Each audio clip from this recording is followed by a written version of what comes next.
We're working. There's still a line out Okay. there. Either way.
All right, good evening, everyone. I think I think we'll be okay if we just go ahead and start rather than try to set up any additional overflow seating. We won't take too long here. I know there are a number of folks have kids that need to probably get home, have dinner, do homework, go to bed. I understand. So we will move with as much alacrity as we can. So first of all, I'll call into order our regular session of City Council for December 5th, 2017. First order of business we have this evening is the opening prayer and the pledges of allegiance to the flags of the United States and the state of Texas. Councilmember Gutierrez will lead us, and if you'll join me in standing, please. Councilman? God is involved in every moment of our lives. God has a master plan for our lives. God's plan has a purpose, a blueprint for our community, a community development plan, a communications plan, a call to service, a guidance plan, and a blessing plan. Lord, guide us through these times and show us the path and the wisdom so that we can make the right decisions for this plan. Thank you for being the source of our guidance today. Amen. Amen. I pledge allegiance to the flag of the United States of America and to the republic for which it stands, one nation, under God, indivisible, with liberty and justice for all. Honor the Texas flag. I pledge allegiance to thee, Texas, one state, under God, one and indivisible. Thank you, Councilman. So we have a few things this evening. We're going to introduce a few new employees first. Then we're going to have a brief presentation update regarding our Hurricane Harvey preparation, response, and deployment. Then we'll go through the annual essay and art contest winners. We'll keep all other council business after those items. And what we'll do is when we finish up with the presentations for the essay and art contest winners, we'll have a brief recess. If everybody want to take pictures, do whatever you like, and you don't have to stay for the rest of the meeting.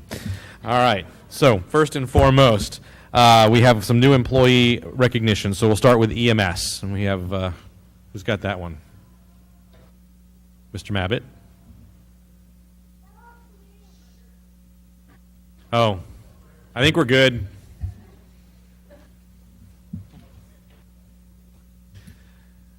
Good evening. Good evening, Mayor, Council, Mr. Kessel. Tonight I'm here to introduce my newest employee, Lily Porter. She comes to us with EMS billing experience, and she is a resident of Cibolo. She's lived there since 2003. She's a graduate of Steele High School, and she's been coding for about 4 years. So we're very happy to have her. This is Miss Lily Porter. Very good. Well, welcome, first of all.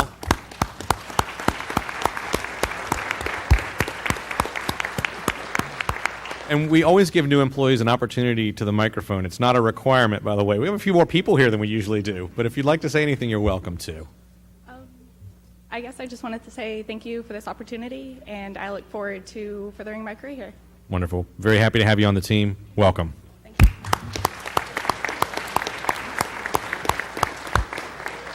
All right, our fire department. Chief?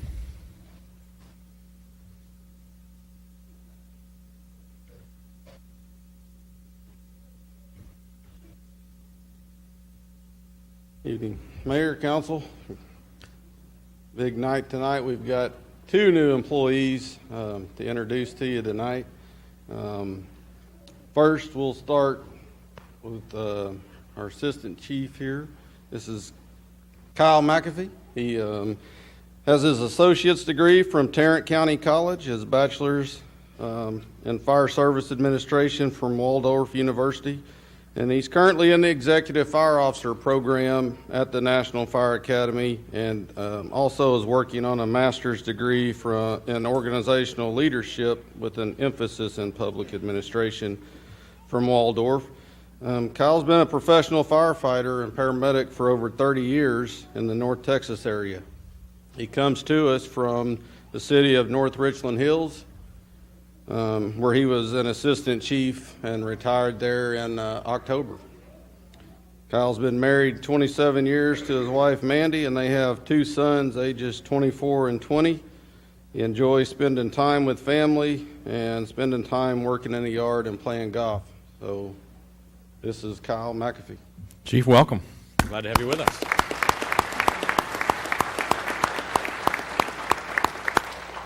I'll let you introduce our other new employee first. So next we've got John Van Hoven, and he's a second-generation firefighter born and raised in New Orleans. His father worked for the New Orleans Fire Department for 30 years, and he worked there for 12 years. In 2010, he was promoted to driver-operator and was in the process of being promoted to captain before he resigned and relocated to join his new wife here in San Antonio because of her job. So we're excited to have him.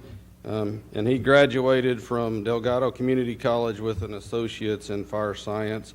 And he enjoys sports, fishing, hunting, cooking, and enjoyed being a Little League coach for 4 years.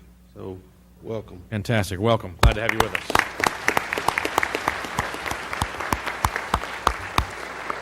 So again, if either one of you would like to have a shot at the microphone, feel free. It is not a requirement, but an invitation.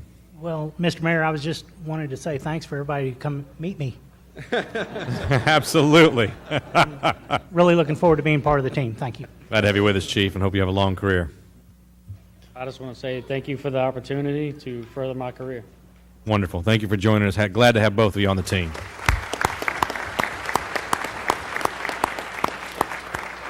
And Parks and Recreation.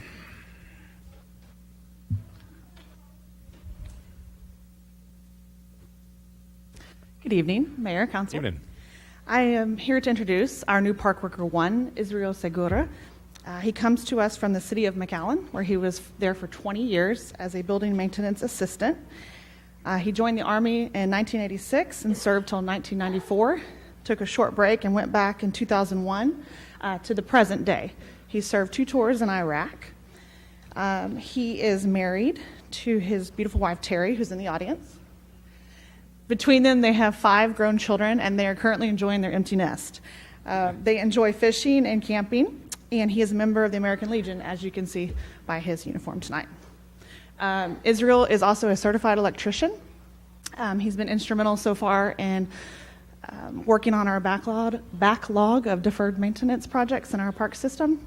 He was instrumental in wiring and setting up our Christmas tree display out there. So thank you, Israel. Israel, welcome. Glad to have you with us.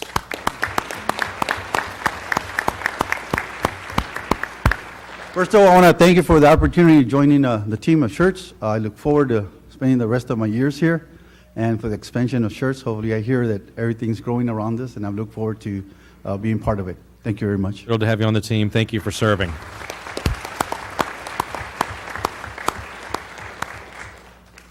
All right, I think, Mr. Waite, you have a presentation for us with regard to our Hurricane Harvey preparation, response, and deployments.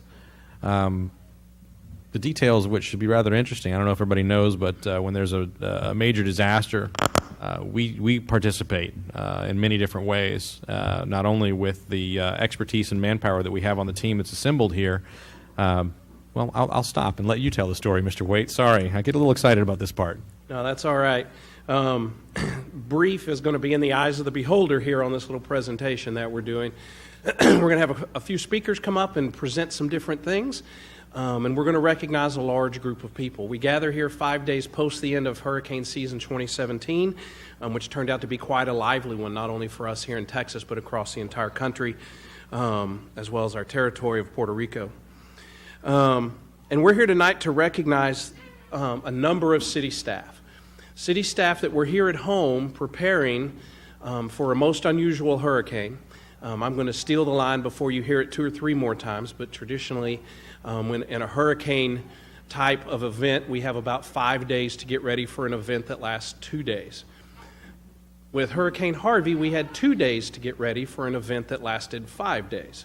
So it was a very unusual storm for the state of Texas. Although we dodged a bullet here in Schertz, city staff did a lot of terrific work to stand up, be ready, and to be prepared. And then we're here on their off days, patrolling the city, taking care of trees that got blown down, other issues like that around town during the storm. So we're going to recognize those folks. And then we're going to take a little bit of time to recognize the folks who left the comfort of home here in the Schertz area and went downrange to help out their fellow Texans in preparation of landfall and then after landfall with rescues and evacuations and caring for the injured and those that were affected by the storm. And so without delaying any longer, I'm going to introduce our first speaker. We're privileged tonight to have with us Mr. Nimkid. Nimkid is the chief of the Texas Division of Emergency Management up in Austin. He works for the governor in making sure that the state of Texas is prepared for all events that can happen. So, Nim, you want to come on up?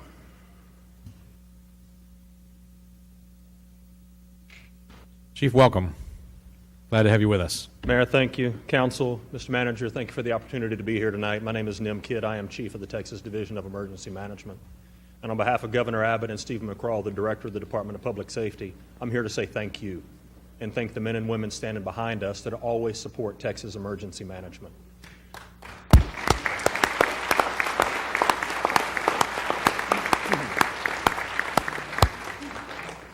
See, Mr. Waite, Dudley, and I have known each other for many years, along with some other old-timers and retirees sitting in the back room that I won't call their names out to mention. Gotcha. We pull that microphone up just a little bit. There you go. Perfect. How's that? There we go. And I'm here to tell you that we're number one. Texas is number one. You're here. But not something they're always proud for, Mayor. You see, we lead the nation in disaster declarations. Our state has more presidentially declared disasters than any other state in the nation. Wow. And for those of us that are in the business, when we realize that in order for a governor of a state to be able to ask the President of the United States for a major disaster declaration, a certain fiscal threshold has to be met. And those thresholds are unique to each state, and they are determined by population. So while we are the second most populous state in the nation, we have the second highest threshold, which is $37 million of uninsured public expense or loss before our governor can ask the President for a major disaster. We're second only to California in our threshold, so all other states have a lower threshold. Yet when you go back to 1953, when President Eisenhower granted the very first presidential disaster declaration, Texas has a double-digit lead over all other states in the number of declarations granted. Wow. We also run a very conservative, tight fiscal ship here in the state of Texas, and we will never have enough state employees to respond in support of our local emergency management directors, our mayors and county judges, and our emergency management coordinators and our city managers. But the way that we bring an effective response to support Texans is through cities like Schertz. and it allows us to use your employees and pay for their services and send them out. And so I'm very thankful for all that the entire council does to support your city manager, your executive assistant city manager, and all of the first responders here. I'll tell you, I grew up in the city of San Antonio in the San Antonio Fire Department, where Chief Covington and I worked side by side for many years, and a big fan of Chief Outlaw and Dudley. We worked together for years on all of the repack meetings. I always believe it is better for us as a city to learn our mistakes and our experience from somebody else's disaster. So thank you for allowing your employees to go out the door in support of the state and to bring those experiences back home. And if I could ask you, Mr. Mayor, Mr. Manager, would you please come join me here? We flew a flag over the state capitol today that I brought with me that I'd like to present to you on behalf of Governor Abbott.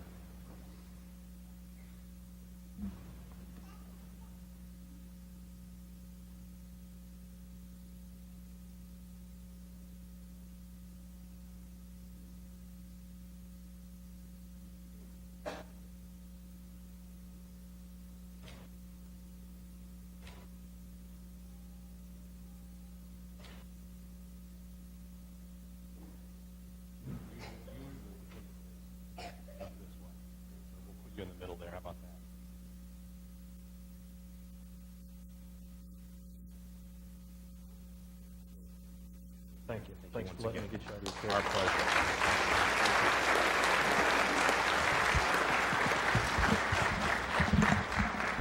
Before I turn this back over to Mr. Waite, we'll happily accept these things. Thank you, sir. These mementos from the Capitol, but on behalf of the team that actually really makes it happen, all of those that respond, not only when we have a state-level disaster, but every day here in the city of Schertz. Thank you all.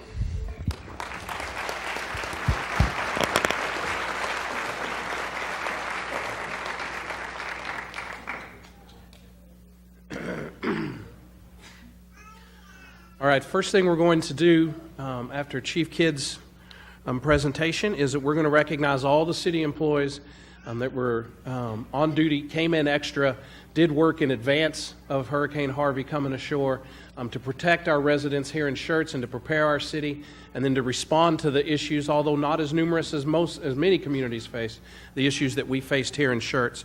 So what I'm going to do is I'm going to ask the city employees that are lined up behind me to start heading up here. We're going to have a nice welcome line here.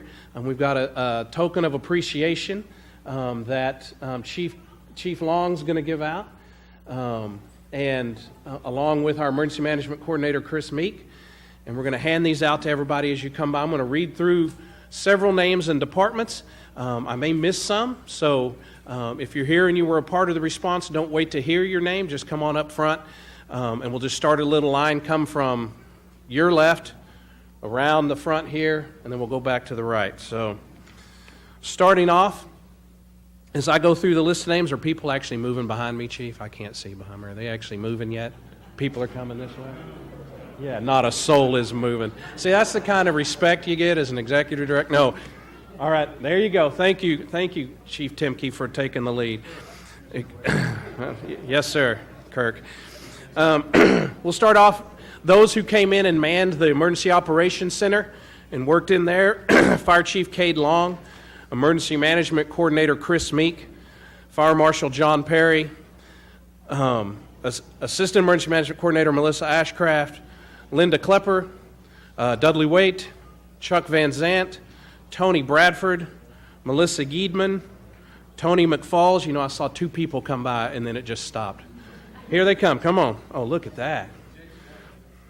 Will Sutton from the Marshal's Office, Doug Ledbetter, Manny Cassis, John Kessel, Brian James, Debbie Hernandez,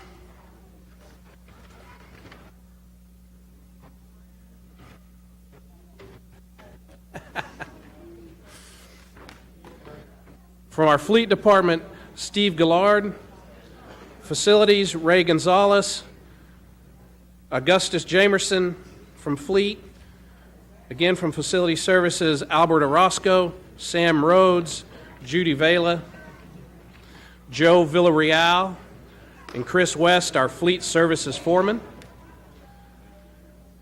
From Environmental Health, Jesse Hamilton. Police Chief Mike Hansen. Assistant Police Chief Mark Bain. Police Lieutenant Manny Cassis. Police Lieutenant Thad Sawicki. Police Sergeant Martin Trevino. Police Corporal, now Police Lieutenant Kelly Callis. Police Corporal A.J. Arriaga. Police Officer Roxanne Cardona. Police Officer Scott Morehouse.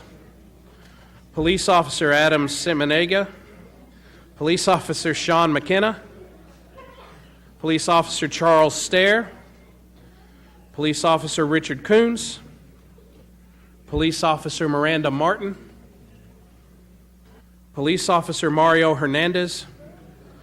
Police Officer Helen Lafitte. Police Officer Ryan Gabbard. Dispatcher Amy Gates. Police Officer Chris McWirt. Dispatch Manager Ronnie Rutkowski.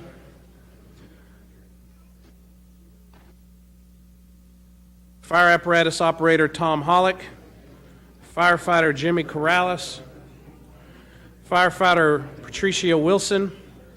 Fire Lieutenant Carl Schultze. Firefighter Sawyer Marks. Fire Lieutenant Chris Deedy.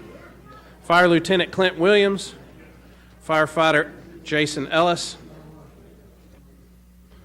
Firefighter Matt Hamilton. Firefighter Jesse Ruiz. Firefighter Chris King. Firefighter Tyler Winka. Battalion Chief Harry Hewlett. And Deputy Marshal William Sutton.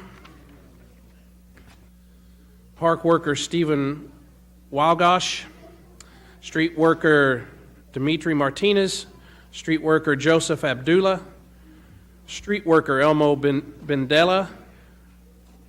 Wastewater Serviceman 2 Waylon Caraway. And Street Worker 2 Guadalupe Castillo. And Street Worker 2 Brian Timmons. I may have cut one off there. Everybody make it through? All right. Several other names of the on-duty crews that I won't read at this time. But I think the picture has been laid that this wasn't a group of 8 or 10 people that got together in a room and called ourselves the Emergency Operations Center. It wasn't an event of a lot. It took a significant portion of our team. And the names that I read off are those that came in extra. Not necessarily those who, as part of their normal duty on Friday or their normal duty on Monday, took care of the issues. And we use this not only as a great response for the city to make sure that our plan worked well, but we also use it as a chance to test a few things. And so we worked on Saturday a long time about opening a shelter, even though we never opened a shelter.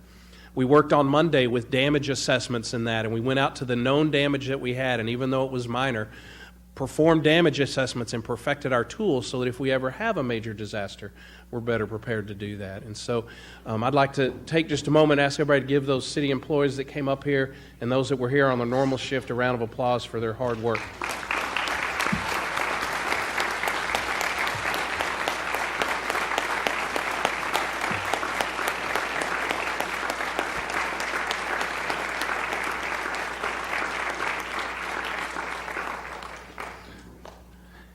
Next, we're going to look at both the EMS department and then the fire department who worked to, who sent folks forward into harm's way. So Jason Mabbitt, our EMS director, is going to come up and talk a little bit about what the AMBUS did, and then we'll introduce another special guest speaker that we have to talk about the system that the AMBUS is a part of.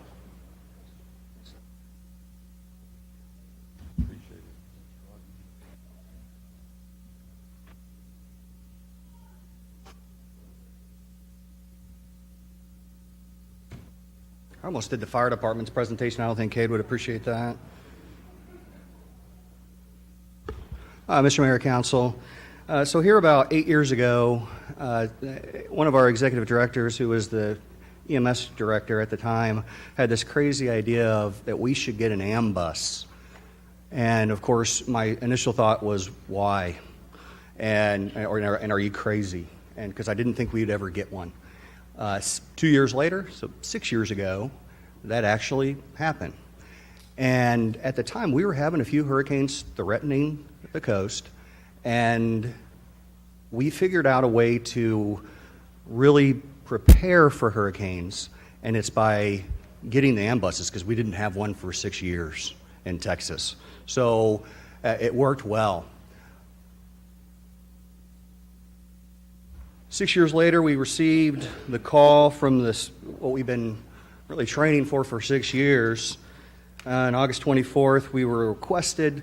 As you know, we have one of the ambuses. The ambuses, there's 13 of them in Texas, and we have one of them. They are capable to handle 20 patients laying down, and they were purchased through a grant, so it didn't cost the city of Schertz anything. And we basically said we'd go wherever they asked.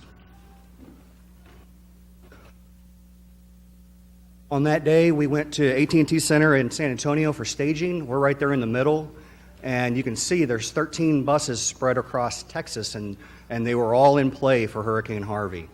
Some of the other departments, so you can kind of see where we rank.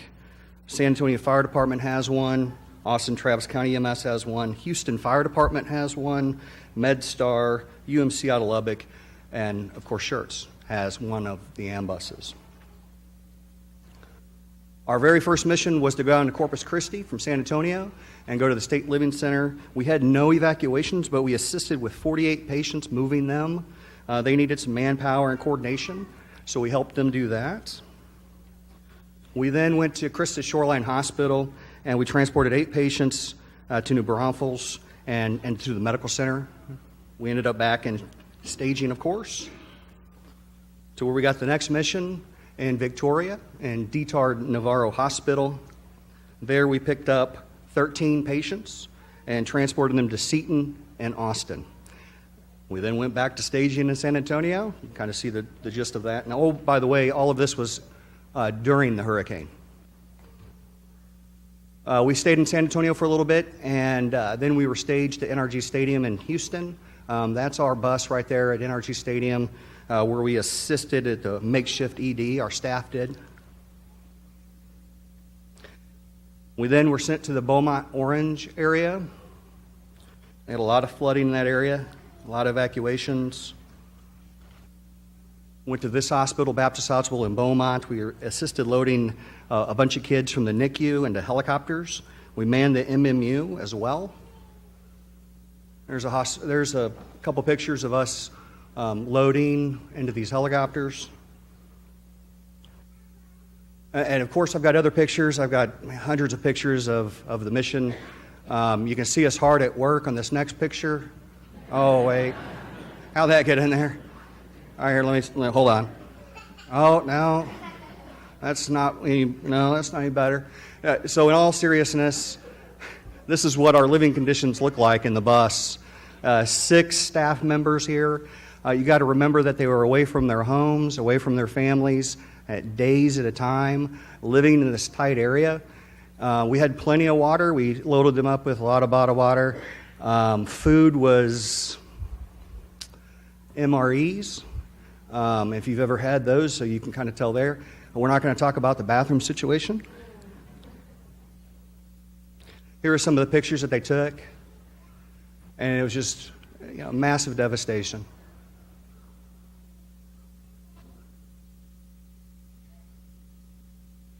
And while we were going in, they were trying to evacuate. This is what the road looked like that we were on. In all, for us, it was a 16-day mission, over 1,700 miles driven on the AMBUS, over 2,300 personnel hours that were deployed. And then back home, we had several staff members picking up overtime, and that was 450 overtime hours for those guys and girls. And this was my staff that was deployed, and this represents a third of the EMS department. So I would just like to give a big thank you to these guys. A lot of work away from their families.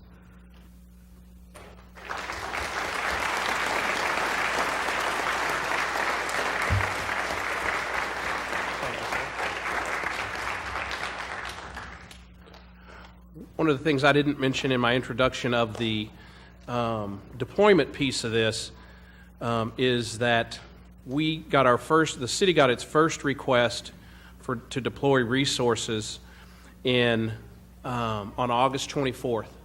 And the last personnel that we had deployed in support of Hurricane Harvey came home on October 6th. So for over the entire month of September, we had personnel from the city out helping other Texans around the state. Next, Jason mentioned this, the AMBUS is part of an acute healthcare response system in Texas called the Emergency Medical Task Force. It's made up of several components, and here to talk to you a little bit about that is another local person that I've known for a few years that is all about disaster response in Texas, Mr. Eric Epley. Eric is the executive director of the Southwest Texas Regional Advisory Council, which is a 22-county region here in Southwest Texas that promotes acute health care and response to acute health care. He's also the brainchild behind the Emergency Medical Task Force many, many years ago. I say many years ago, it's just like 8 or 9 years ago. And he's here tonight to talk a little bit about the Emergency Medical Task Force, and then we're going to recognize those who deployed in support of that, the AMBUS crew and some folks who did ambulance staging. Also with Eric tonight is the Texas EMTF Program Manager, Miss Sarah Jensen. She's here as well.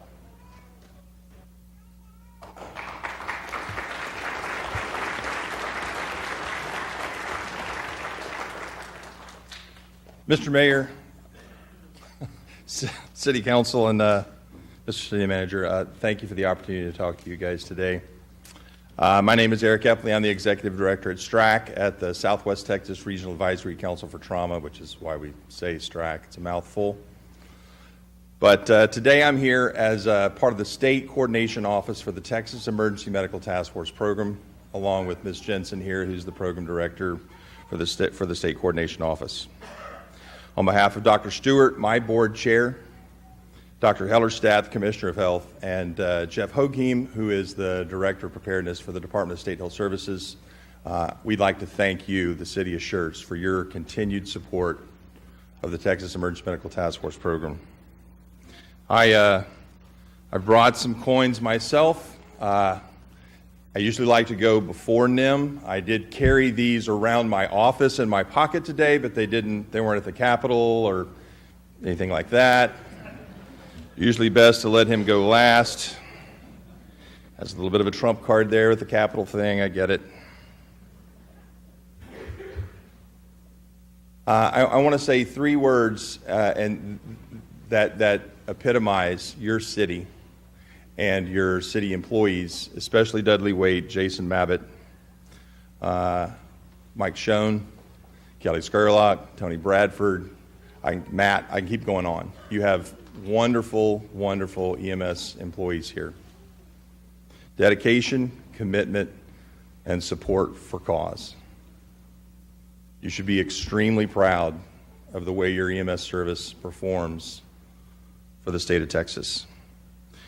Some quick numbers. 800 personnel were deployed across the state of Texas as part of the Emergency Medical Task Force program. 3,200 people were evacuated out of hospitals or nursing homes and transported somewhere by EMS. It's never good when someone calls in the middle of your notes. We had all 13 ambuses. As you see on that map, if you watch that map, it's kind of amazing to see the number of ambulances, ambuses, medical incident support team people. Our field hospitals, we had 3 field hospitals deployed to 5 different locations at various times, and they saw almost 2,000 patients in the field hospitals.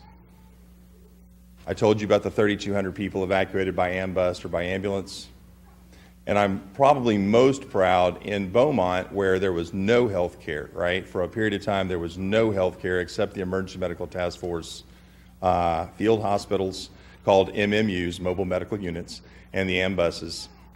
We had not 1, but 2, what we call in EMS ROSC saves, return of spontaneous circulation. In other words, we had a cardiac arrest patient that was revived and had return of spontaneous circulation, not 1, but 2 in the Beaumont area during the deployment. That's a big deal. I'll wrap up by saying we'd like to award these to the EMS personnel, these Emergency Medical Task Force coins, the people who were deployed. And once again, I want to thank you on behalf of Commissioner Hellestad. Thank you so much for your continued support of the Emergency Medical Task Force program.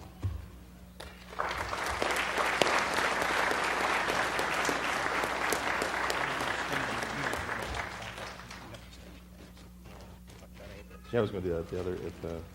Okay. Sarah, you want to take those? You bet. You bet.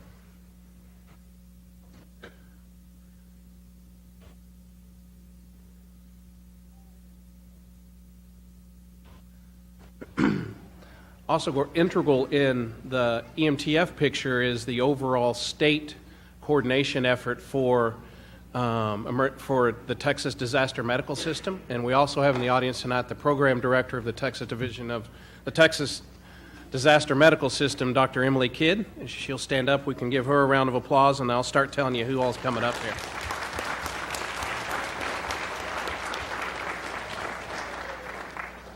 So the crews that deployed on the ambus are paramedic Denise Connors, paramedic Matt Gonzalez, supervisor Matt McCullum, supervisor Matt Troncoso. We have a lot of Matts.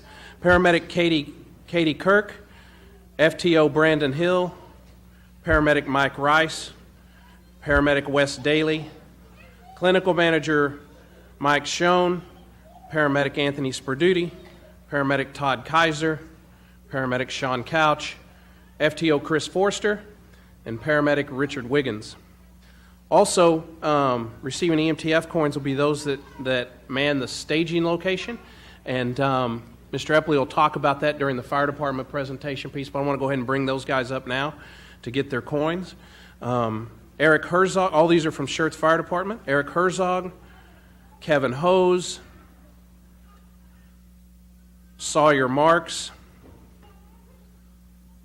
Zach Rolfing, Jesse Ruiz, Tyler Winka, Jimmy Corrales, Carl Berghofer, Brian Krask, Zach Jewett, Myron Borger, John Perry, Tom Hollick, Ben Boney, and Christopher Meek. And Eric's got a special thing about ambulance staging he'll talk about, but once you see that, you'll understand the awesome amount of work these guys did in allowing the response to happen just as smooth and effortlessly as it possibly could have.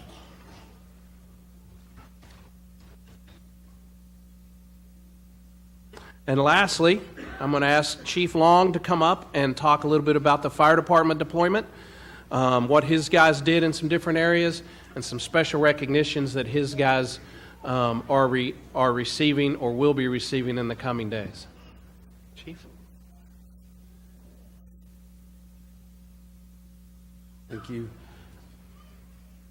Try to get through this. I just wanted to give you some quick facts and figures real quick. Dudley took a lot of my good stuff at the beginning, but just to give you a little, on that Saturday of the event, so we had 16 people working in the Emergency Operations Center. All of them worked all day, so they did a lot of planning and a lot of work all day long, worked really hard with our Captain Chris Meek and the Assistant Emergency Management Director, John Perry. So they put a lot of time in that day planning. During that day, it was still touch and go. Are we going to get rain that night? Are we going to get high winds? Are we not? So we still had to plan for everything that day and take all that into account. We also had people that, wasn't on the emergency management team that was also there helping out that day as well. And then even following into Monday, we had our planning department and our marshal's office helping out, going out, doing some damage assessments and stuff. So all that was a lot of hard work by a lot of people.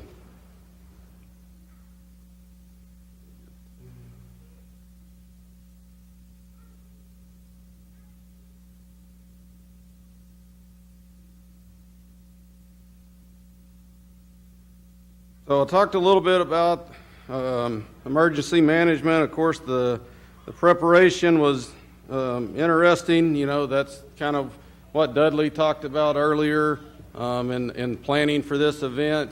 You know, we had basically 13 extra firefighters that we put on duty that weekend in anticipation of a lot of wind and a lot of rain during the course of that weekend when we were planning for that. You know, the interesting thing was, you know, we had to plan for 4 inches of rain at one point and 18 inches of rain another. It just kind of seemed like the weather conditions changed by the hour, or, you know, by the afternoon it was a totally different forecast that we had to deal with. Just some quick figures from that we got from the state. There was several areas in the Houston area that recorded 60 inches of rain during that event, and there was obviously some 40 inches, 50 inches of rain around that Houston area during that event. There was 34,000 rescues made, a lot of them done by Schertz Fire. We had several crews in that area rescuing people. There was 21,400 responders that were, you know, brought in to help out with this event. 2,000 animals rescued coming out of neighborhoods, mostly in Houston. The Tifmas side of it that we've talked about recently, but Tifmas deployed 1,000 firefighters from 137 different Texas fire departments, 37 strike teams in that, and 300 different pieces of apparatus were deployed during that event. Real quick, just, you know, we mentioned earlier that we did have 15 personnel that helped out in staging, and then just getting in a little bit into our deployments. We had Carl Schultz and Patricio Wilson started out going first, and they went to Refugio. Just some information they give me that, you know, they kind of seen when they was there, and we've got some pictures that we'll kind of go through here as we go. You know, they had total blackout in the city, no power, no water. Power lines were down all over the county whenever they arrived there. The only place that had a generator when they got there was the command post, and so there was no other power. They had to drive 20 miles just to be able to use the phone when they first got there. No cell service, no lines of communication of any kind there. Pretty much the first week was just clearing trees, so a lot of just running chainsaws all day, clearing the trees off of roads and intersections, just trying to make streets passable. Again, this is just a lot of the damage you see here is just stuff that they helped clean up. They did live in a FEMA dome while they were there. Here's some chainsaw work going on. And just an example of some of the devastation that was seen there. We also went to Rockport and Fulton for 14 days, or actually 21 days. So we had crews that were swapped out, and so we were in Rockport and Fulton area for a total of 21 days with different personnel. And so again, that's some of what you see here, just helping clean debris up. You know, one of the neatest things that we talked about, and like Chief Kidd talked about earlier, was, you know, bringing that experience back to our community. That's very important to us. And so, you know, something we had recently talked about and looked at was damage assessments. Well, our whole strike team that got sent to Rockport Fulton was doing damage assessments every day, all day. So they did those to the tune of 5,000 to 6,000 damage assessments. After the first day, they was told that FEMA had released $1.2 million in aid, and over the course of their time there, $16 million in aid was released because they were waiting on damage assessments to be completed. So they did a lot of work there, just moving through here. We've got a picture here. So when they were going out doing damage assessments, they come across a mailbox that said Schertz. So that intrigued some of our personnel, of course. So they was doing a damage assessment, so they had went up and spoke with the gentleman you see here, and it turned out to be Sam Schertz, the grandson of Adolph Schertz, one of the founders of Schertz, that was living there.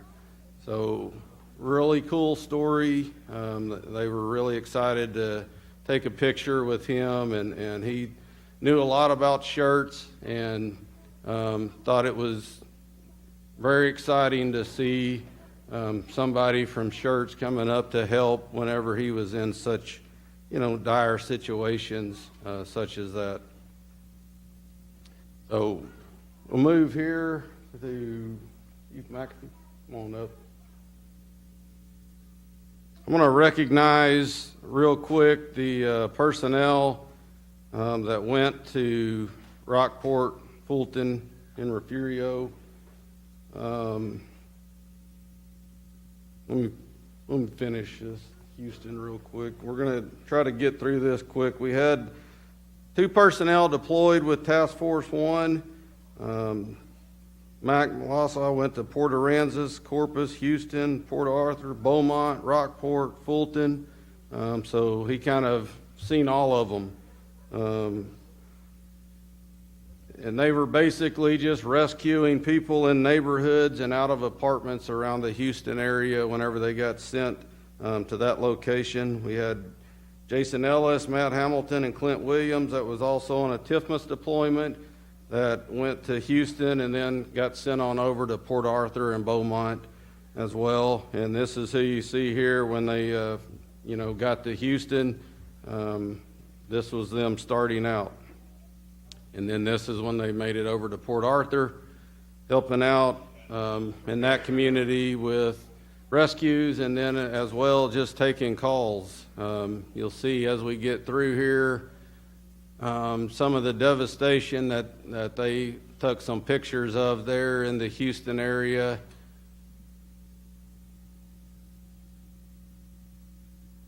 And then, of course, you don't see this every day, but they had a structure fire that was out beyond some deep water that they had to walk through to get to that location.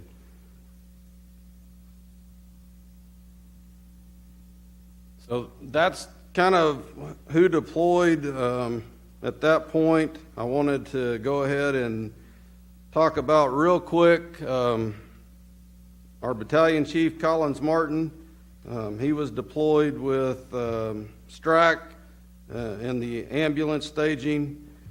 And so I think Eric talked a little bit earlier about how many ambulances they had coming in. And so when I talked to Collins, I went out and visited with him, and he had parked, I guess, about 300 ambulances at some point out there, went through staging, 3 mobile medical hospitals, 14 task forces, over 1,200 people checked in through the AT&T Center. Before we get to that, I'm going to go ahead and bring up the personnel that deployed to Refugio, Rockport, and Fulton, and Houston. Go ahead and come up.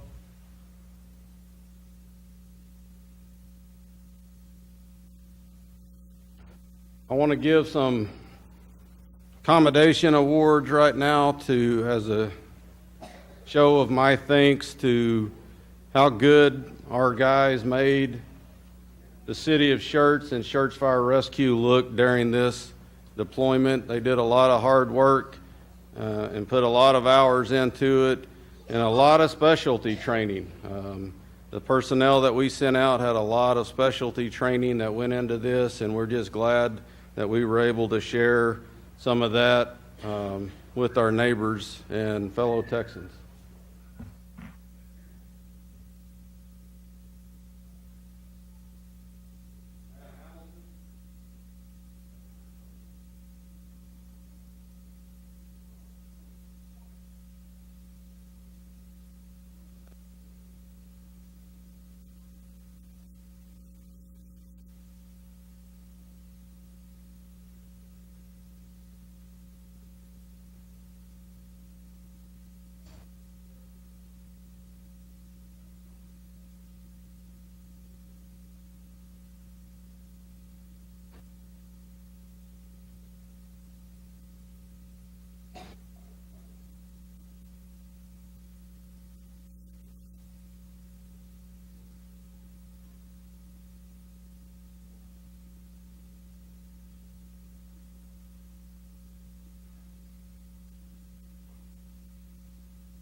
Good.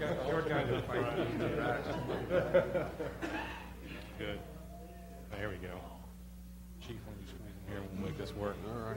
All right.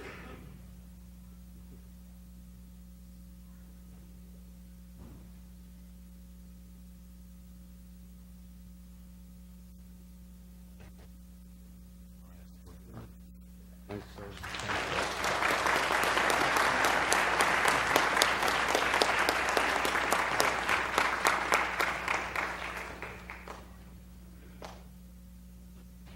All right, I just got two more presentations to go through. If Battalion Chief Collins Martin could come on up here.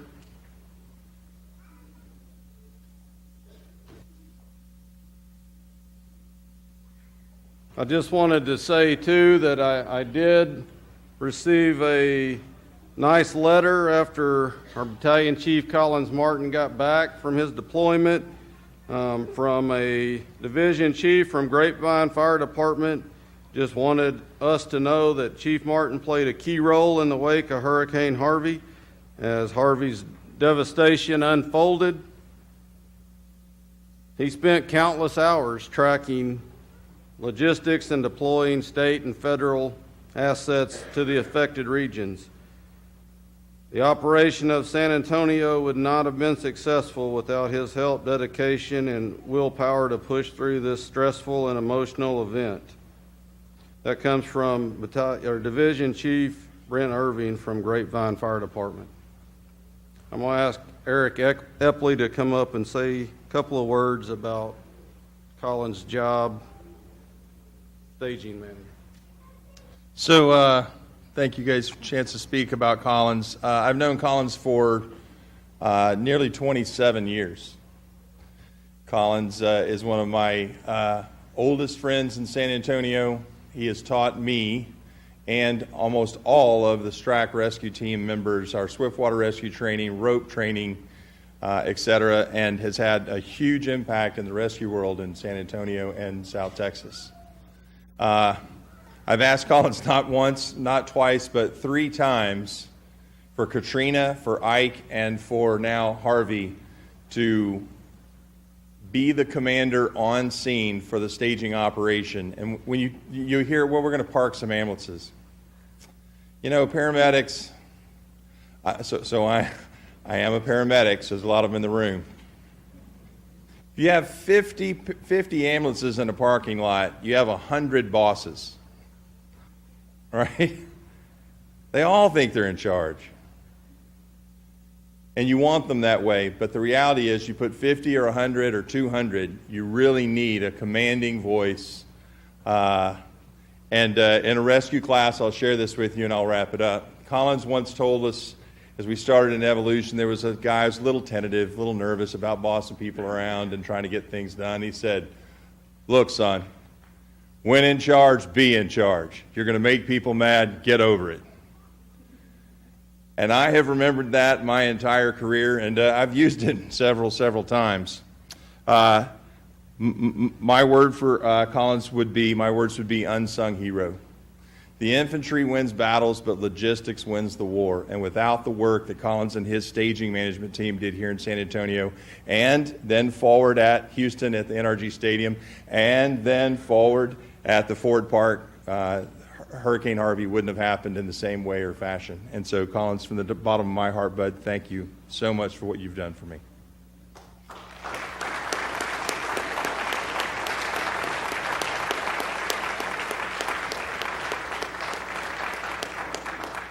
We have a special plaque for him in appreciation of your contribution to the Emergency Medical Task Force program and its response to Hurricane Harvey. Thank you, Collins. Thank you.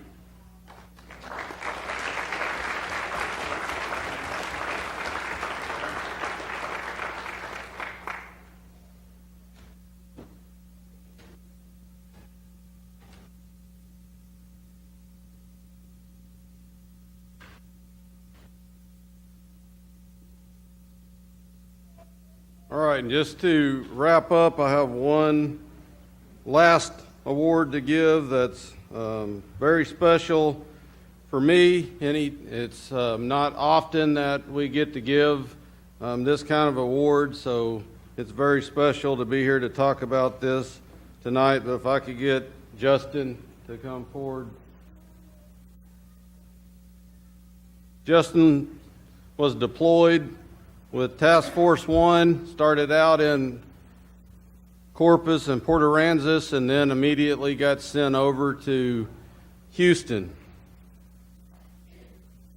They started out moving over to the Dickinson area and just was rescuing people from neighborhoods and apartment complexes, parking garages, all of that, just all in a day's work type scenarios going on pretty much every day. And then they got moved over to the Kingwood area around Lake Houston and continued to make the same rescues throughout that process. Recently, I was contacted by the Houston Police Department wanting to recognize Justin for saving one of their own. And so it's very special to give this award tonight. It's a life-saving award. And so what I've got from Houston Police Department is they had a rescue boat that was deployed rescuing citizens that were trapped in the floodwater. There were 6 police officers on the boat that was trying to get to an apartment complex. While trying to get to the apartment complex, there was so many boats out there, the police officer driving this boat had to keep from getting hit by another boat, so had to make an evasive move and ended up getting stuck underneath some trees with swift water rushing over, starting to make the boat capsize. And we actually have some video of it from the news crews that were in the area, and somebody took some cell phone video of it. And so if I can switch over here real quick.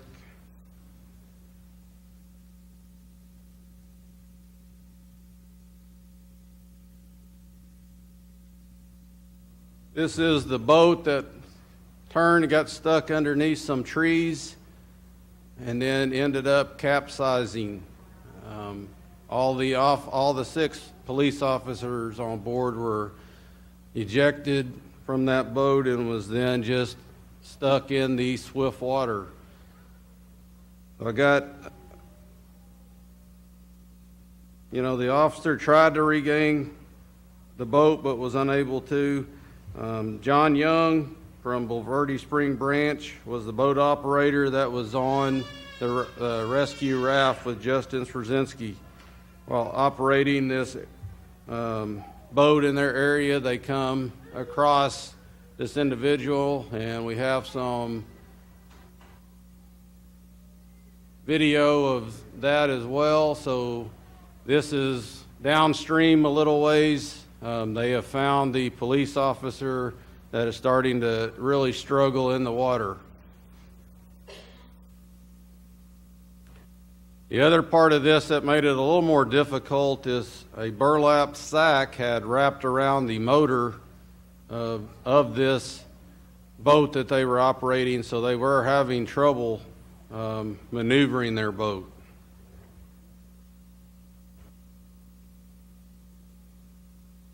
So I've got a citation here I'd like to read to Justin.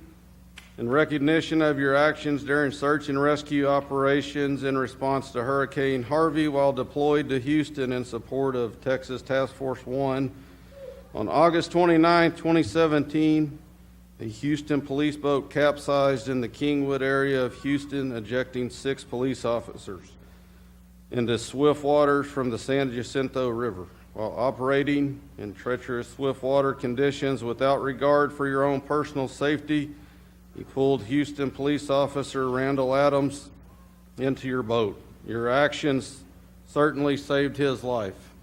And for that, I'd like to issue you a life-saving award.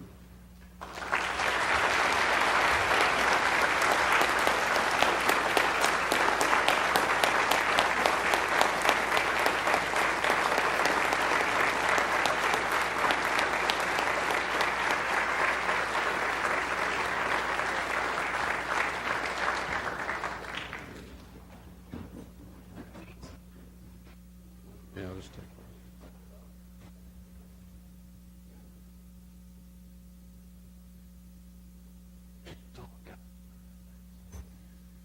Mayor, members of council, that's it for this presentation. It wasn't quite as brief as we might have hoped, but I hope that I appreciate the patience of the citizens and yourself in looking through this. I think it's important not only to see what we're doing here at home, but these folks, you always hear when we're sending folks downrange, we make sure you're aware of that, but to actually hear some of the stories about what they did and see some pictures about what they encountered, I think is also good for an education and realizing they're bringing it home, and we're going to be a stronger city and a better prepared city going forward. So I thank you for your time this evening.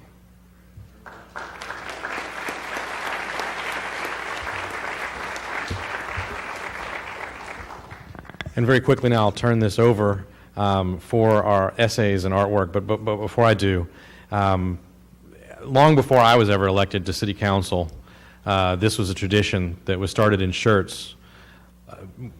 When I was a little kid, I wasn't here, but this started before any of us were on this dais. And if we fail to recognize those that came before us, I'd be remiss. And I guess the last comment I would make is all these fine people that go out and volunteer and do the work that they do, when they come back here, if something happens to you or one of our little ones here, these folks stand ready to take care of you and make sure that you're safe. So once again, all of you, thank you. Appreciate it.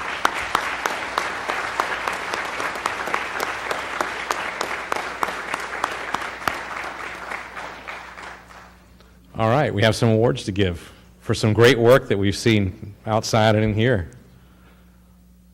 By the way, kids, thanks for staying with us. Good stuff. It's all you now. Would you mind presenting a word? I'd be happy to. You bet.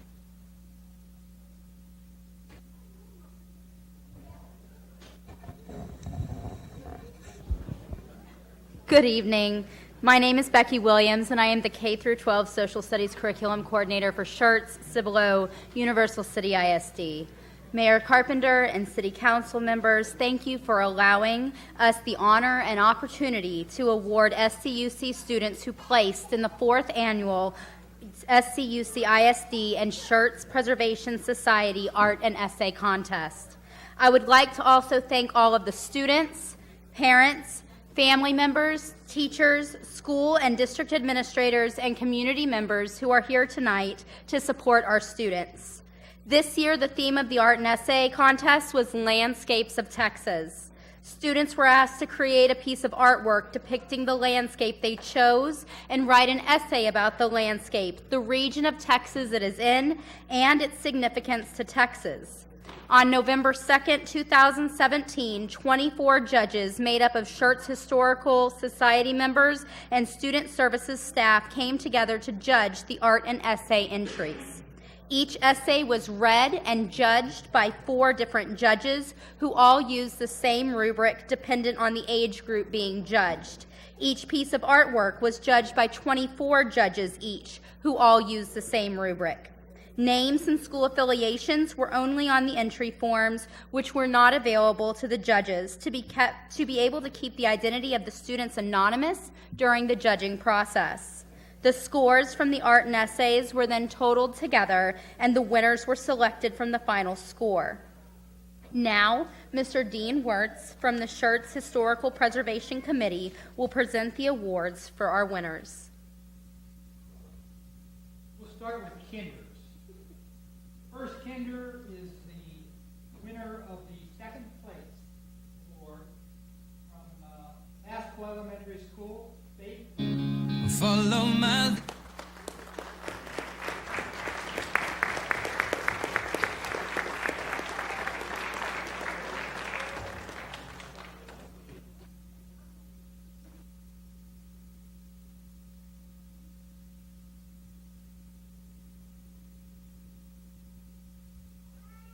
First place winner in the Kinder division is Barili Davis from Pasco Elementary.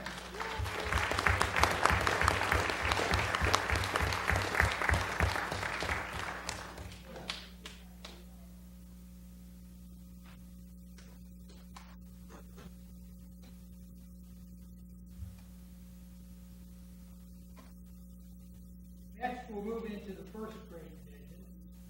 And the third place winner in that division is Ariel Villarin.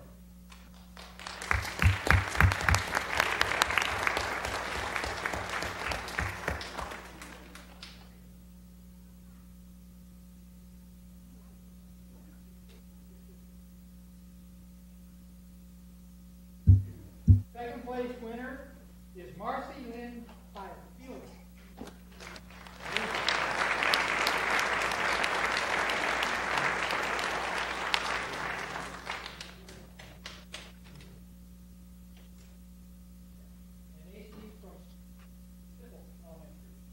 First place winner is Brooke Garrett, and from Rose Garden.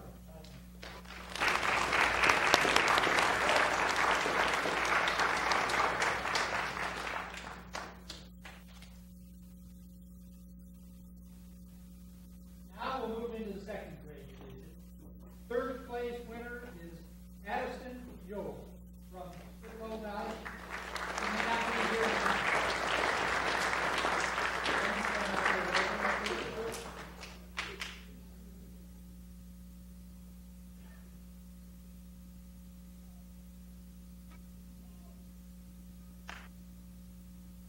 Second place winner is Dean Williams from Rose Garden.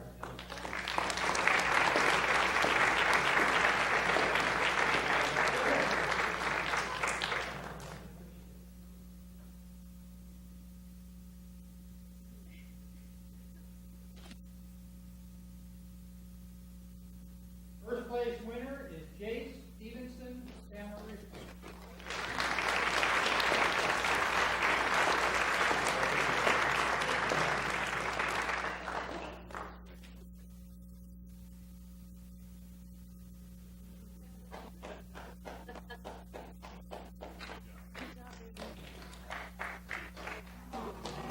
Next, we'll announce the third grade division winner.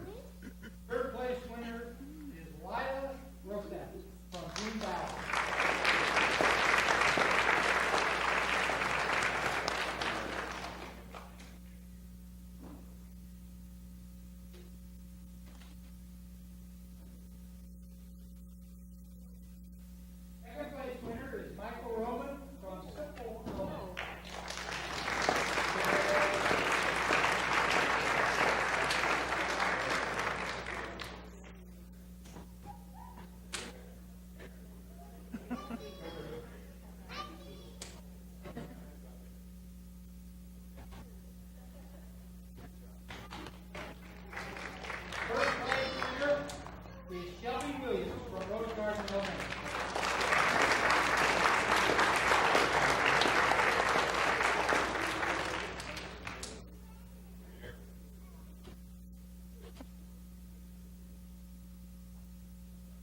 second place, Brooke Winslight.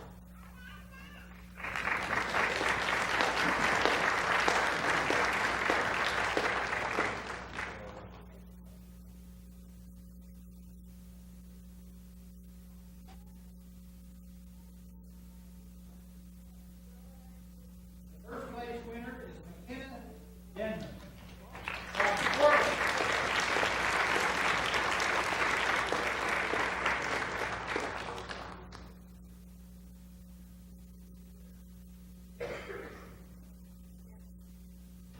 Brooke was also recorded.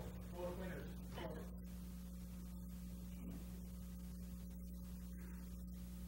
Our third place winner is not here tonight. It's not today. From Allison Steele's hand.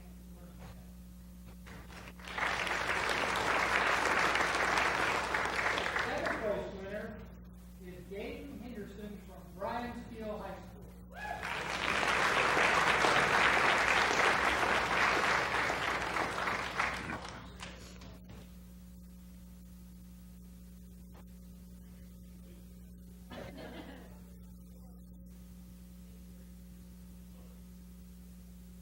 The first place winner is Jasmine Philston from Samuel Clemens High School.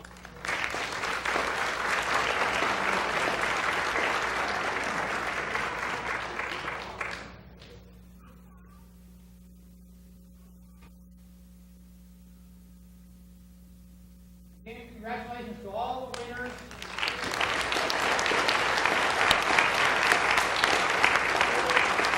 And we hope you'll all participate in next year's fourth annual art and essay contest. Thanks for your attention tonight. Thanks for your motivation for all the children. And thanks again for all the children for all your fine work.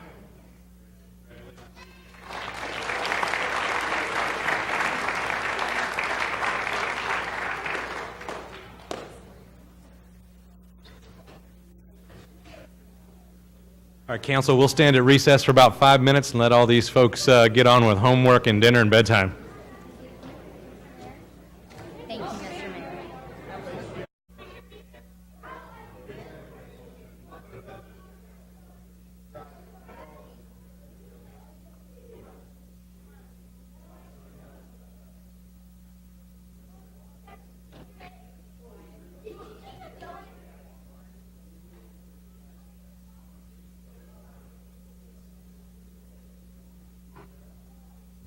And I show about 7:32, so we're going to end our recess and go back into open session.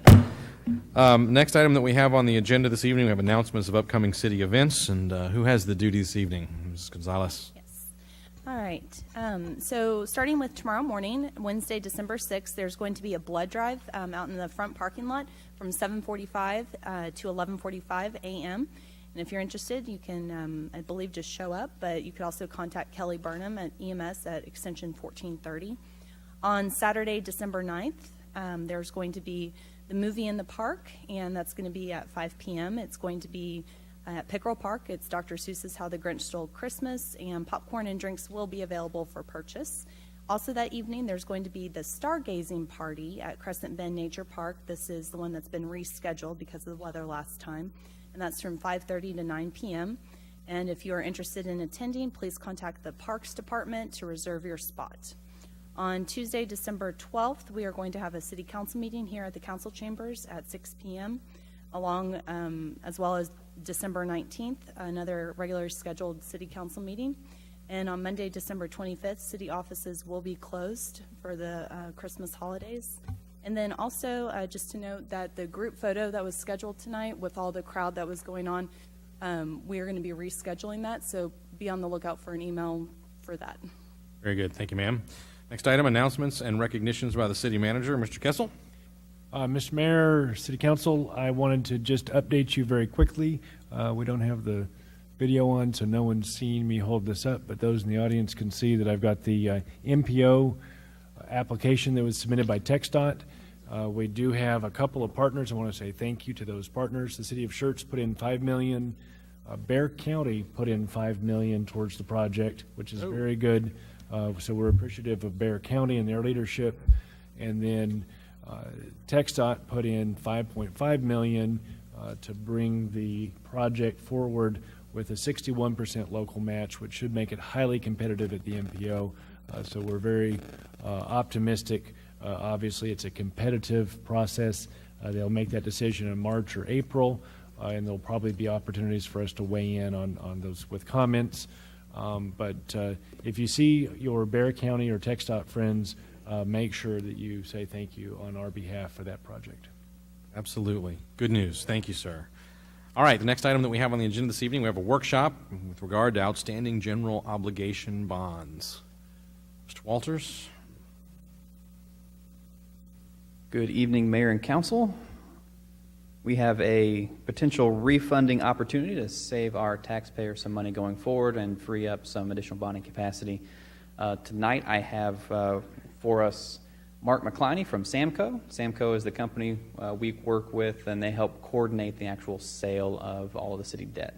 So I want to turn it over to him for a presentation, and if you have any questions over the refunding terminology or how everything works, he's here to answer questions. Very good. Thank you. Howdy, Mark. Thank you. Mr. Mayor, Council, always good to be here. See an old new face or a new old face, and a lot of faces that we've seen out here. I've worked with Schertz for, I think, 27 years now. My boss before me issued the very first bonds Schertz ever did back, I think, 1951, 61, whatever it was. Worked with Mr. Baldwin for a long, long time. What I witnessed here the last hour and a half is one of the reasons why Schertz remains the premier community, not only in this area, but really most of Texas. You all, community-wide as well as employee-wide, really make a difference to this area. And it was really just, it really makes me feel good that I work for you all, because what you do makes a difference in all of Texas. Not only is your leadership, your council, your staff, your finance department, and your other employees, what you do financially is just as impressive. Your bond rating, and we've talked about it often, is AA+. The highest you can get to is AAA. There are very few AAAs out there. Our rating is with Standard & Poor's. The federal government, by Standard & Poor's, is a AA+, same as us. We can't print money. They can. That's a good point. It really is something financially wide that your reputation, not, again, why I'm bringing it up is because your reputation, what you've done for Texas, but this is also in the financial world and people buying your bonds. You spend a lot of time, your staff spends a lot of time on making sure finances are a strength of the city. Because of that, you get opportunities to refinance, and the mayor and a lot of the council members have seen this before. We come here once or twice a year to take old bonds that were issued at very good interest rates 10 years ago and replacing them without extending maturities at lower interest rates, generating savings, which of course is taxpayers' money that can be returned in lower tax rates or keeping the same tax rate for additional projects, such as the MPO project you're talking about. So a lot of this goes all hand in hand, but your reputation in the financial market, not only in Texas, but throughout the country, is impeccable. And it helps when we try to sell these bonds. If I can get to page 2.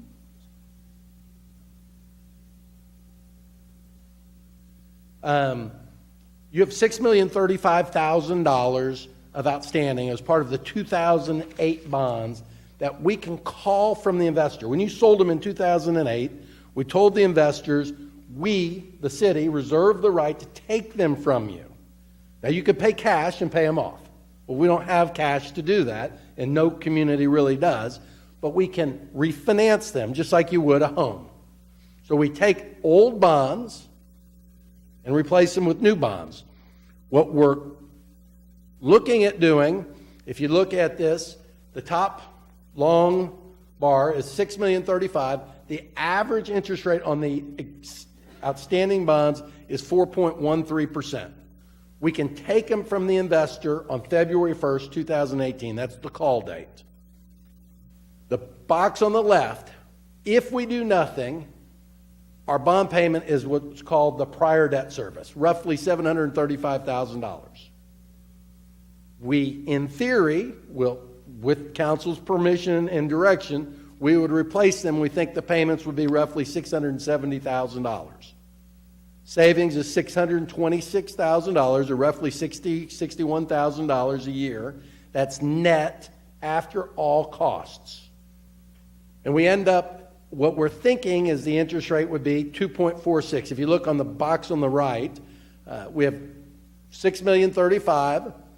We're going to issue and have approximately $8 million. That's not correct. We'll have $6,035,000 afterwards. The new interest rate is 2.46, and the present value savings is going to be roughly $530,000, $550,000. We don't have interest rates. We always come to you first to inform you. We've already worked with staff. Staff thinks this is a good idea, but we come to you to get authority to come and receive interest rates. So with your permission, today we're just going through the plan. We would get bids on Thursday. We would know what those interest rates are. We would be back to your council meeting on the 12th with an actual bond ordinance with final results. We don't know what interest rates are. We have an idea. We sold some for Randall County. We had ranges, and it's a different maturity schedule, but the interest rate range, which was something I hadn't seen before, was from low 2s to low 3s. It was 100 basis points. And I was talking to some of the bidders, why was it so diverse? Why was it so big? It's because of the tax law. People don't know what the final results are going to be. We're getting and seeing a world where high net worth taxes, individuals are going to see a little lower tax rate. Corporations are going to see a little lower tax rate, meaning the taxable equivalent, the spread between a tax-exempt bond, which we issue, and a taxable bond will come down.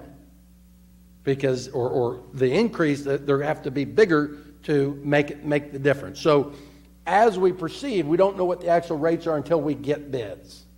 And the plan is to get bids Thursday. Again, it will not be authorized until we come to council and you either accept the best bid or not. And we'll know exactly what the savings are on that Thursday, but when we come to council with a bond ordinance on next Tuesday. That's the plan. With permission, we would receive bids on Thursday and be back here next Tuesday. With that, I'll turn it over to any questions you may have. But again, your finances remain so strong, it makes bond buyers from throughout this area, banks, institutions, and outside of Texas, want Schertz bonds. And that's really where we want to be. Very good. Mr. Edwards? Mr. Mayor, I'd like to make a motion that we allow our bond counsel to go out and seek the grant for the bids from the potential purchasers for December the 7th. Second. I have a motion from Mr. Edwards, a second from Mr. Gutierrez. Other questions from council? Mr. Crawford? Out of curiosity only, on your slide where you had the $8 million number, what did that represent, or was that a mistake, or what? That's a good question. I think it was just this absolute typo. Because for this bond to work, the numbers that we have is we will end up with the same amount of bonds afterwards than we do have that we have now.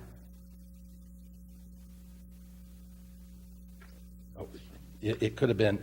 We were looking at a refunding a second bond at the same time, and we presented that to staff, and that was probably that number.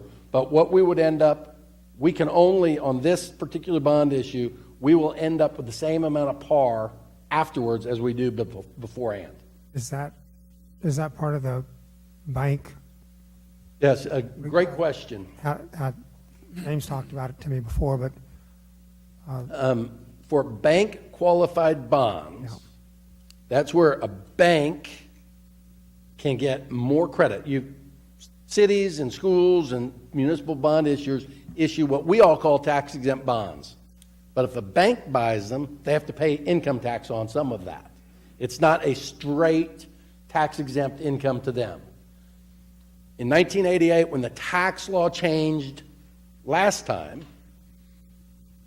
the government said, okay, we're going to set it up so we're not going to harm small issuers as much as we are by just this tax law. They said if a city issues less than $10 million in a calendar year, all bond issues total, banks can get a better, not pay as much tax on it as they would if they bought the City of San Antonio bond.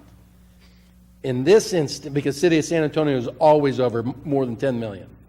In this instance, we're going to deem them, the City Council will deem them bank qualified because we can meet special tests. And this special test, these 4 tests that we meet, one of them is par to par. You refund $6,035,000, you end up with $6,035,000.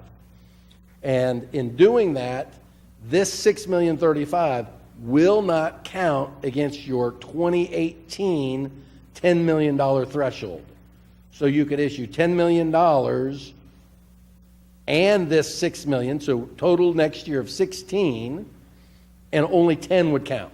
This $6 million would not count towards that threshold. It's still kind of attached to the 2008 timeframe then. I'm sorry? It's like it wasn't refinanced. It's still part of the 2008 bond concept. It's part of that authorization. Yes, sir. Okay. Thank you. You're welcome. Very good. Anyone else? And I'll call for a vote. Aye. Aye. Aye. Aye. Aye. Aye. Aye. 7 ayes, no nays, motion carries. We will have draft information back to staff and council probably Thursday, Friday, and we'll be here Tuesday to present. Very good. Thank you all. Thank you, Mr. McCliney, appreciate it. I'm going to skip the next workshop for a few minutes and go to hearing of residents. And the sign up this evening is Mr. Dalla, Mike, Mr. Commissioner, or Chairman, rather, of our Planning and Zoning Commission.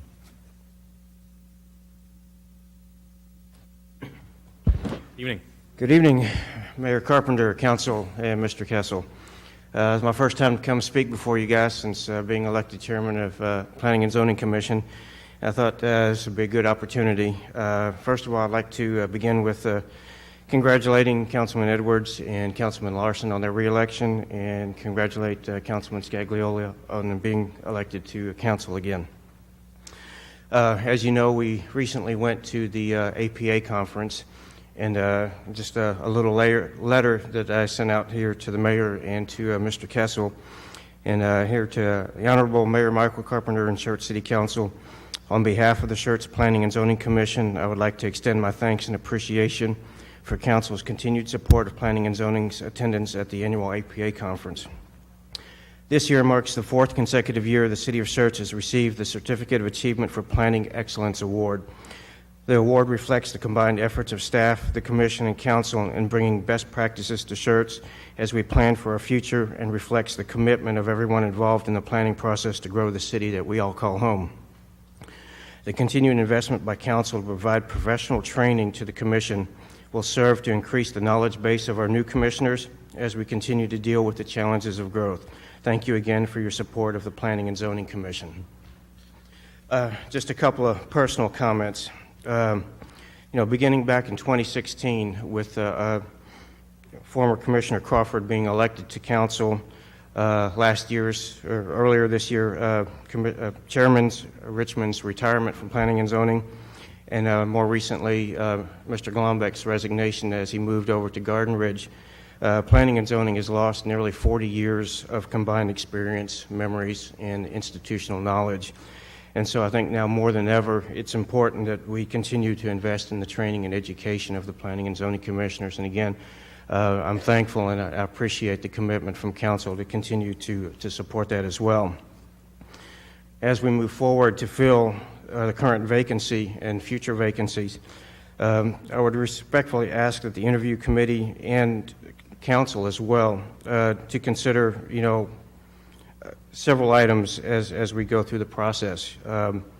The qualifications to serve on Planning and Zoning are pretty simple and straightforward. It's over 18, resident Schertz, registered voter. And so just about everybody that will apply is going to be qualified, so to speak. And so the next question is, what do we want, from our Planning and Zoning Commission? And for me, I think the number one thing that I would like to see is new commissioners coming on board is a passion. Someone that has a passion for the city of Schertz, someone that has a passion to learn. We can provide the knowledge and we can provide the training, but that passion and the love of community is something that we can't teach. And for me, I feel that that's one of the primary criteria that we need to look at as we look at our applicants for going forward. And so that's all I have for you guys tonight. Thank you.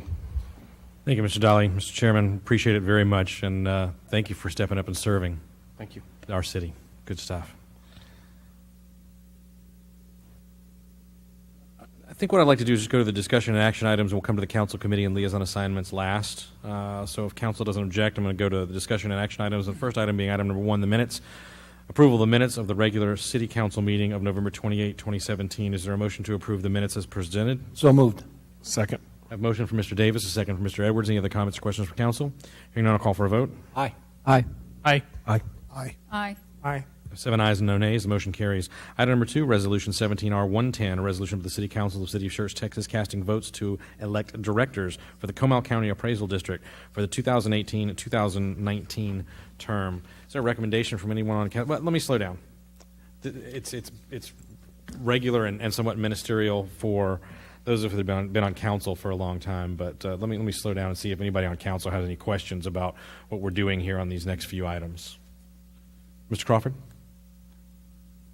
We are basically approving these votes on a pro forma basis. We approve it, and there's no argument with it in these cases, as there's nothing, we don't know the people. Yeah, We well, do resumes on. We could cast our votes in any way we see fit. Typically, the votes that we have are relatively insignificant in the overall vote count. And so we have generally, over time, divided them up evenly, unless we have someone in particular that we know that we want to cast votes for. So I will certainly, the will of council rules, but that just has been the habit simply because of the minute effect that our votes have on the outcomes. So it's just a normal divide the number of people by the end of the number of votes. That's how many votes each person gets, right? That's generally what we do with these, and that's correct. We divide them as evenly as possible. Unless we made a special note to do it different, we can just pass it that way? Absolutely. A motion to cast the votes equally amongst the candidates would certainly suffice for this one. If there aren't any other questions, I'd like to make that motion. Please, sir. Okay. I have a motion from Mr. Crawford to cast the votes equally amongst the candidates on this first item.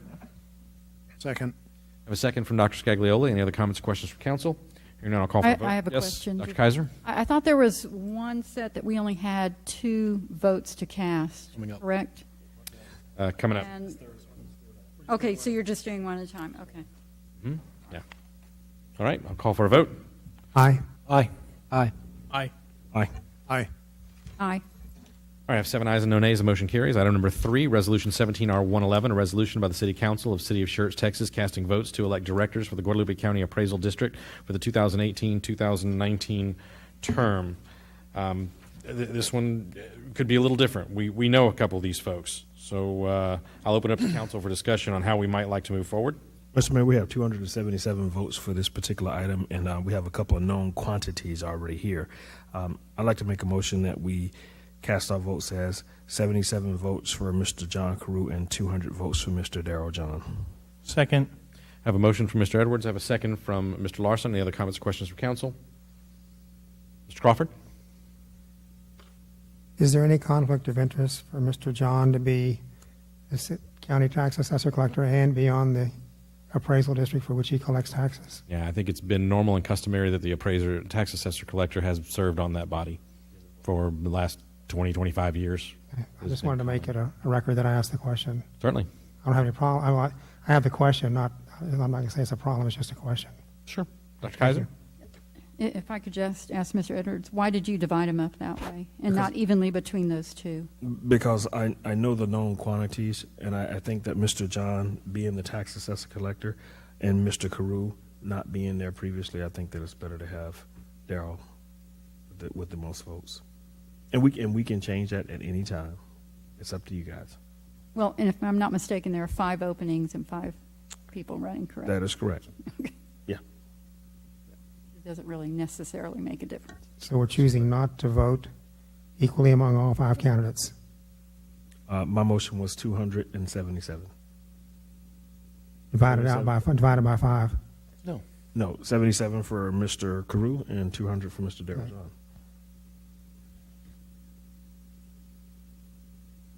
All right, do you have a motion and a second? Any other comments, questions from council? I'll call for a vote. Aye. Aye. Nay. Nay. Aye. Aye. Aye. 5 ayes and 2 nays, the motion carries. Next item that we have on the agenda this evening is item number 4, Resolution 17R112, a resolution by the City Council of City of Schertz, Texas, casting votes to elect directors for the Bexar County Appraisal District for the 2018-2019 term. And I believe we have 2 votes to cast, and we have in past years cast those for Sergio Rodriguez, but I'll open it up to council for a motion or any commentary on this one. Mr. Mayor, I know a couple of people on here. Denver McClendon, that says Denver McClendon, but it's actually Denver McClendon. That is State Representative Ruth Jones McClendon's husband, and he has been a institution there with the Alamo Community College District. I'd like to make a motion that we throw those 2 votes to Mr. Denver McClendon. And of course, I'm amenable if anyone else knows any of these other quantities on there. Okay, I have a motion. Is there a second? Second. I have a second for Mr. Davis. Any other comments, questions from council? Hearing none, I'll call for a vote. Aye. Aye. Aye. Aye. Aye. Aye. Aye. 7 ayes, no nays, the motion carries. All right, let's go back to the workshop. Council committee and liaison assignments. We do this from time to time, particularly when we have a new member elected to the city council. I have said to the mayor pro tem that with the exception of the Main Street Committee, I should be happy to allow any members that would like to serve on any of the committees that I serve on to do so.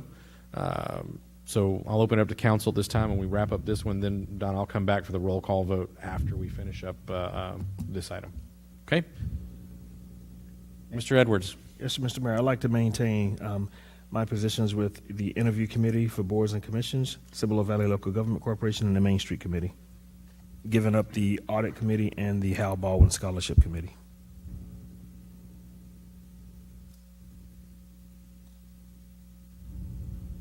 Okay, so I see Interview Committee for Boards and Commissions, Cibolo Valley Local Government Corporation, and Main Street Committee, and vacating Audit Committee and Hal Baldwin Scholarship Committee. That is correct. Right. Anyone else? Mr. Mayor? Dr. Scagliola? Sat on the interview committee for a number of years. I still like that. Okay, we're going to set up Dr. Scagliola, if there's no objection, on the interview committee in my place. I'd like to sit on the Hal Baldwin Scholarship Committee. And also, I was thinking it's always a good idea to have somebody from the city council attend the CVLGC and the SSLGC. I was wondering if it would be appropriate to actually have alternates, so that if the primary couldn't make it, to have somebody attend. And I'd be willing to put myself down as the alternate for those 2. All right, Mr. Gutierrez? Yes, sir. I would like to volunteer my services for the Audit Committee and the Investment Advisory Committee. I will ask that you be added to the Audit Committee in my place and the Investment Advisory Committee in my place. I'll make a quick note of that here. So it'll be Audit and Investment Advisory.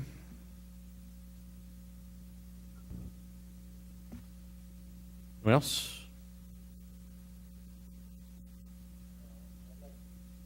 I would like to keep my position on the Housing Authority Liaison and the Interview Committee, and I'd be more than willing to either take a spot that's open on the Audit Committee or the TERS. I would prefer the Audit Committee.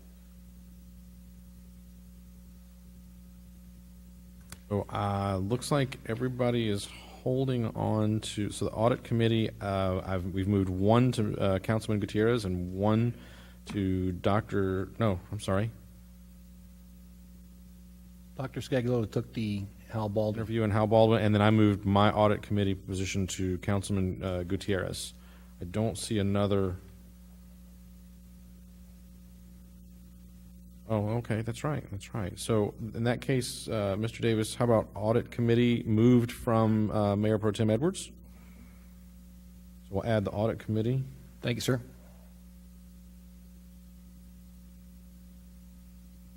All right, anyone else? I'd like to Kaiser?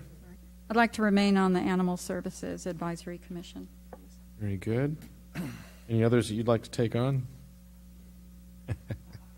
Count as to what's open. I would, if you would like to sit on the TERS board, I said that I would certainly entertain having another member of council serve there, and I think pretty much. I think Mr. Crawford wanted that one. The rest, Mr. Crawford. I'd like to stay on the committee for selection committee members. Okay. And the Schertz Local Government Corporation? Yes. Will do. Yes, Mr. James, I realize we can't make that effective right now. We'll have to actually have a TERS meeting. So also to be clear, the city has a certain number of seats on the TERS board. I believe the mayor is the only member of council who's on there. A few years ago, we started with the chair of the P&Z, so Michael Dowley is on, and then we have a couple other city-appointed members. So I don't know that we can expand the membership. We would have to unappoint someone to appoint someone, for what it's worth. Yeah, and that's certainly fine if it was taking you off. Yeah, I'm fine. So what we'll have to do on that one, because it is a standing board, we'd actually have to have a board meeting that would have to. No, that we just run an item to council. Run an item to council, yes, removing me and placing Mr. Crawford there. Yes, sir. Okay, I don't have any issues with that at all. Okay. Okay. Mayor. Dr. Scagliola? Yeah, I'm just wondering, I know the CVLGC and the SSLGC operate differently with their the authority of liaison. I just wanted a clarification to see if we actually needed to put somebody's name in writing before they could assume the duties of a liaison in the absence of the primary. I don't know the answer to that. Yeah, I don't think that these are appointments to voting positions. Therefore, I think we could absolutely have an alternate just so that we have coverage for anyone that wants to attend and represent the council. Okay. I have that written down, by the way, for alternate for either one, or both, rather. Okay. Anyone else? I have attempted to capture everything. I believe that I have. So what I'm going to do, I'm going to read back what I have, and you guys correct me, and that way it'll be in the record, and Ms. Donna can put it to paper for us. So, Donna, starting with me, I will be removed from the audit committee, removed from the interview committee for boards and commissions, removed from the investment advisory committee, and will be removed from the TERS board. I will remain on the Main Street committee. Councilmember Gutierrez will be added to the audit committee and the investment advisory committee in my place. Mayor Pro Tem Edwards will remain on the interview committee for boards and commissions, the Cibolo Valley Local Government Corporation and Main Street committees. His audit committee liaison position will go to Mr. Davis, and Hal Baldwin Scholarship Committee position will go to Dr. Scagliola. Councilmember Kaiser will remain on the Schertz Animal Services Advisory Commission, liaison there. And Mr. Davis will maintain the Schertz Housing Authority Board appointment and interview committee for boards and commissions and Main Street Committee chair. Councilmember Larson will remain on the Main Street Committee as the vice chair. Councilmember Scagliola will be on the interview committee, Hal Baldwin Scholarship Committee, and serve as a backup and alternate for Cibolo Valley and Schertz Local Government Corporation. Councilmember Crawford will serve on the Schertz as our liaison for Schertz Local Government Corporation and on the interview committee for boards and commissions, and will replace me on the TERS board. I think I captured all of those correctly. That way it'll be, yes, sir. I think Councilman Davis went to audit. Correct. Added audit committee. I just wanted to point out, Councilmember Thompson was on the Audit and Investment Advisory Committee, so if y'all are giving up your seats and we want to keep the same number of council members on both of those committees, we have not assigned those places to anybody yet. And that was one audit committee and what other? An Investment Advisory Committee. Investment advisory. Those are excellent. Mr. Mayor? Yes, sir. I'd volunteer to be on the Investment Advisory Committee. So let's add Investment Advisory Committee to Mr. Larson, and I have one more place on the Audit Committee then. I'll take the audit committee then. Okay, very good.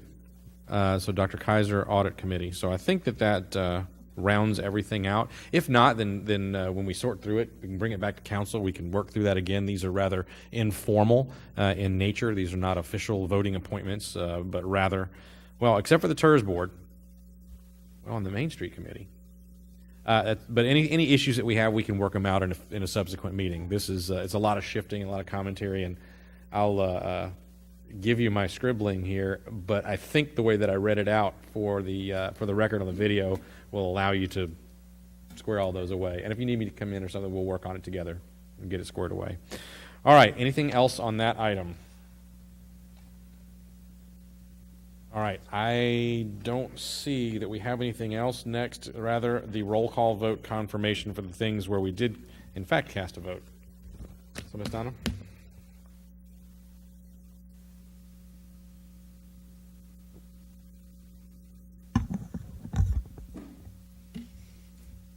Okay. Hello? Can you hear me? Yes, indeed. Okay. I wasn't sure.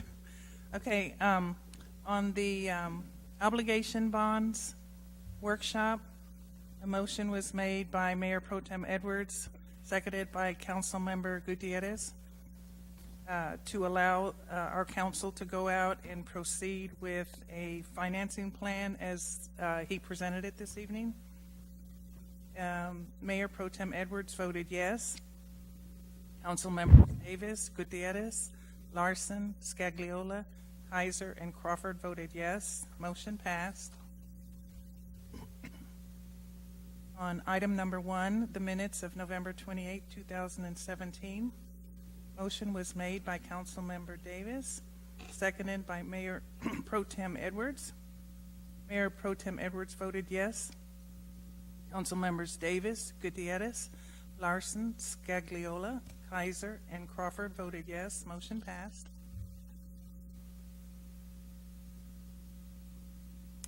Resolution number 17R 110. Motion was made by Councilmember Crawford, seconded by Councilmember Scagliola, to cast the votes equally. Mayor Pro Tem Edwards voted yes. Councilmembers Davis, Gutierrez, Larson, Scagliola, Kaiser, and Crawford voted yes. Motion passed. Item number 3, resolution number 17R 111. Motion was made by Mayor Pro Tem Edwards, seconded by Councilmember Larson, to cast, I hope I got this right, 77 votes for Darren Dunn and 200 votes for, oh, no? Correction, that was John Carew, 77, 200 for Mr. Darrell John. Oh. Okay, it's 200 for Darrell John. Is that what you said? Yes, ma'am. And the other one? 77 for John Carew. John Carew. Yes, ma'am. Okay, so 77 votes for John Carew, 200 for Darrell John. Mayor Pro Tem Edwards voted yes. And I'm not sure I got this right. Davis voted yes. Gutierrez, yes. Larson, yes. Scagliola, yes. And Kaiser and Crawford, no. Right, okay. I wasn't sure about it. Thank you. Okay, item number 4 is resolution 17R 112. The motion was made by Mayor Pro Tem Edwards, seconded by Councilmember Davis. Mayor Pro Tem Edwards voted yes. Council members Davis, Gutierrez, Larson, Scagliola, Kaiser, and Crawford voted yes. Motion passed.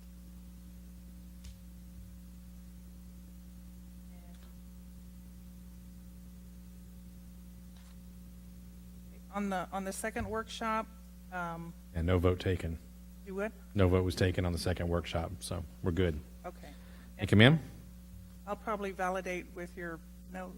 Absolutely. And if you need to, like I said, just send me an email, give me a call, we'll walk through it. Okay, thank you. Okay. All right, next item on the agenda this evening, we have requested announcements, and Mr. Kessel's told me that there are no announcements needed for him, or nothing further this evening for him. Item 6, request by the mayor and council members that items be placed on a future city council agenda. Ms. Donna, as we talked about earlier, I would like to make sure that next week we have our discussion on whether or not we're going to have an agenda item to discuss social media and policies and or guidelines. Any others that we don't have currently that we need to add to a future agenda?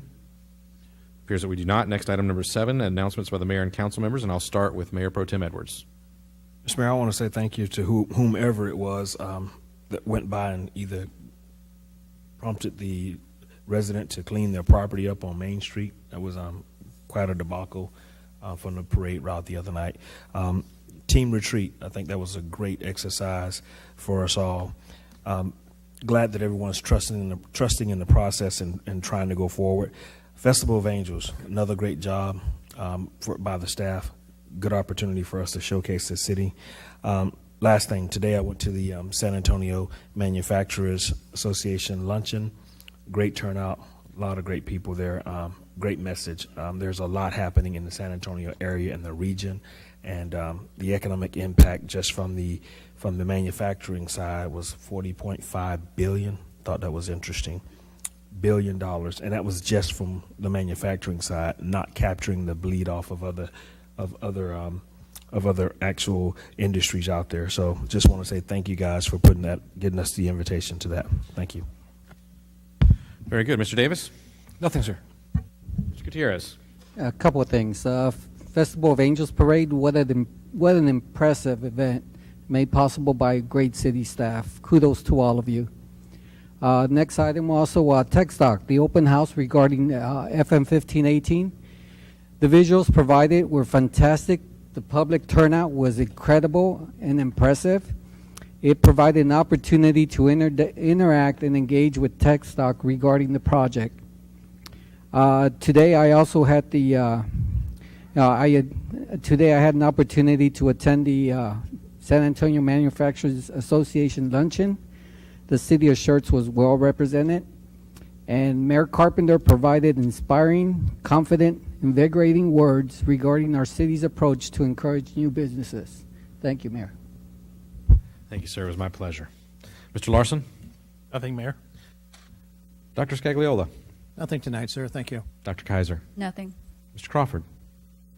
I owe the city and the council an apology for not thanking them for allowing me to go to APA with the Planning and Zoning Department. Mr. Glombuck had already been paid for and had moved out of the city and couldn't go. And I was offered that chance. I was willing to pay my own way, but they already had his paid for. So next year I'll probably pay my own way. Good. Well, thank you But for it's worth attending. going to. If any other council members are interested in the planning and zoning process, that would be very interesting things we see there from the state of Texas. Thank you. Excellent. Very good. And I'd just like to